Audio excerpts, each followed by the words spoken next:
Nii, täna uurime siis quizist. See keskkond sobib väga hästi lühikeste valikvastustega testide tegemiseks.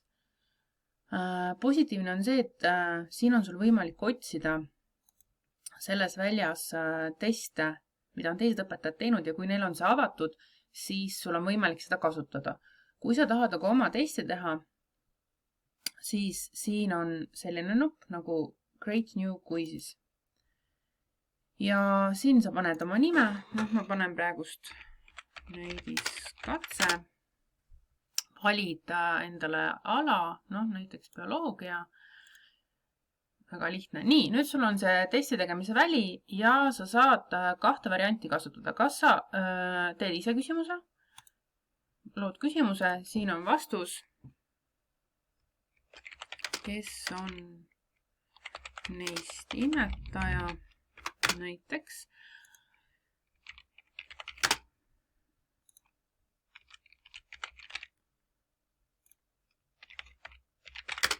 Nüüd sul on vaja siin märkida ära, milline on õige vastus, paned lihtsalt linnukese siia ja siia alla saad sa valida, kui pikalt sa annad aega lapsel vastata.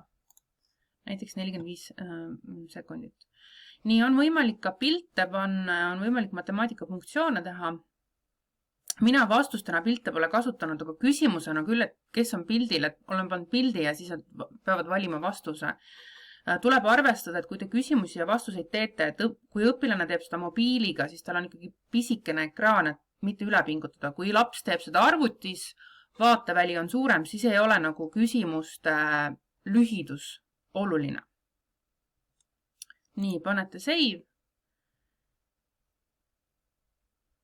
Ja teil on küsimus olemas. Siit te saate seda küsimust ühe kaupaga siis muuta, siit saab aega pärast veel muuta ja siit plussis sa saad järgmise küsimuse teha.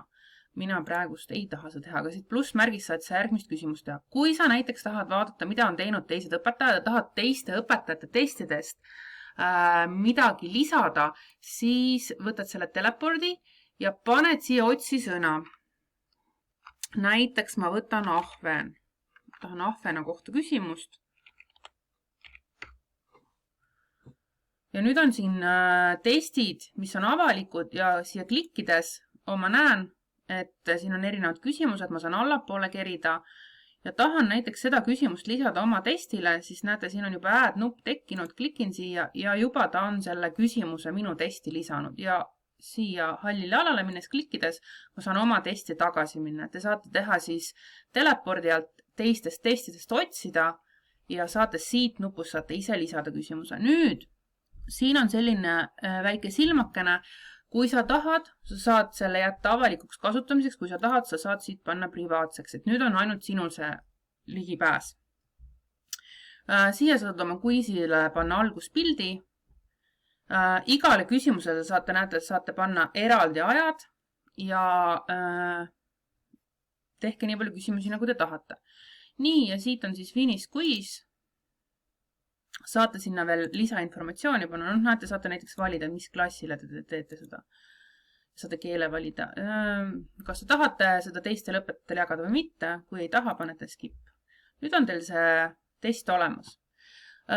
Kõik te oma testid leiate siit, kui siin on uue testi tegemine, siis siin all on kataloog teil. My Quizis, siin on kõik testid näha, siin on mul varemased testid. See on see kõige viimane. Ja kui sa näiteks, kui sul on juba väga palju teste, et neid on palju, siis sul tasuks luua kollektsioonid. Kollektsioonid on näete siin all. Saate luua kollektsiooni, panete sellele nime ja siin kaustas mul on siis kõik selle teema testid. Ja kui ma olen siin My Quizis all, siis siit save'i klikkides ma saan valida, millisesse kollektsiooni ehk kaustada selle paneb ja kui ma tahan kiiresti oma testi üles leida, siis ma tegelikult sealt My Quizi sealt üldse ei otsigi neid, et ma lähengi kollektsioonide alla ja võtangi näiteks siit 8. klassi bioloogiast ja siin on mul kõik 8. klassi bioloogia testid juba olemas. Nüüd, kui sa tahad lastele seda testi nüüd kasutada anda, siis sa lähed siia testi peale, mis sul valmis on. Ja sa saad teha kahte varianti. Kas see on nüüd kodutööks jätmine. Kui sa siia klikid, siis sa saad panna aja, mis ajaks peab see olema valmis, lastele saadud juhised, kuidas liituda ja sul on aeg, mis ajaks peavad kõik olema teinud. Kui sa tahad praegust reaalajas mängida, siis paned live. Nii, siit sa saad valida, mida sa tahad teha. Mina olen tavaliselt teinud näiteks niimoodi, et mõnikord see keskkond jookseb kokku, et mõni üksik õpilane ei saa seda teha lõpuni, siis ta läheb välja ja ta logib uuesti ennast sisse. Et siis see ongi, ma olen siin, et õpilane saab nagu uuesti liituda. Siis minul on see, et õpilane saab näha kohe vastuseid, kui ta on valesti vastanud. Siin on valik, kas sa tahad, et õpilane näeks pärast mängu vastuseid. Nii, kas sa tahad, et ajalimiit on sees või mitte? Mina olen tavaliselt selle valiku välja võtnud, et õpilased ei näeks seda hierarhiat. Mõnedes klassides see ei sobi, et nad näevad, kes on ees. See tekitab stressi. Mõnes üksikus klassis sobib, siis ma klikin siia ja ma teen selle avalikuks. Aga tavaliselt ma seda ei taha. Nii, siis on see, et küsimused on segatud, nad ei tee samas järjekorras, igal õpilasel on erineval ajal.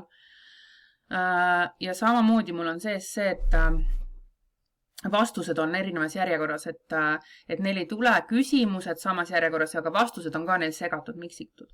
Ja mõnikord ma olen kasutanud, et õpilased saavad, kui ta on valesti vastanud, siis ta saab sama valesti vastatud küsimust lõpus uuesti vastata. Et siis ma olen selle pannud, et vastavalt seda, mis mu töö eesmärk on, ma olen seda kasutanud. Ja seda ma tavaliselt ei kasuta, et mingi iga vastuse taga on mingi naljapilt, sest et see pikendab lihtsalt seda aega, millel õpilane on selle mobiiliga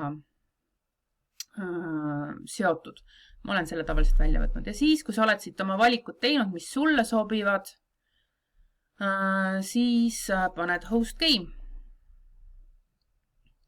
Nii, ja nüüd lastele annad selle aadressi ja see on nende kood. Õpilane toksib selle aadressi sisse, siis küsitakse tema käest seda koodi ja järgmine asi, mida küsitakse õpilaselt, on õpilase nimi. Nüüd, kui õpilane on oma nime sisestanud, siis tekib õpetaja vaatevälja, tekivad siia nimed ja kui mul on kõik õpilased liitunud, siin on ka number, palju mul rahvast on, siis ma vajutan starti ja see läheb tööle.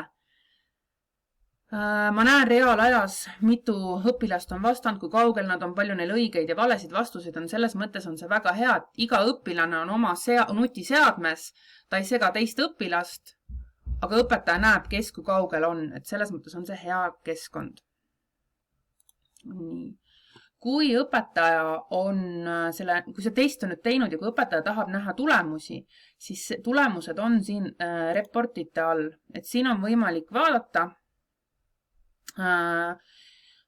kui mul on siin päris palju arhiivis näha, et mul on vanad reportid ja praegust on mul näha, et mul on üks test jookseb praegust kodutööna, et õpilased saavad seda teha, et see praegust jookseb. Nii, aga jõudu siis ja kui on küsimusi, siis kirjutage mulle.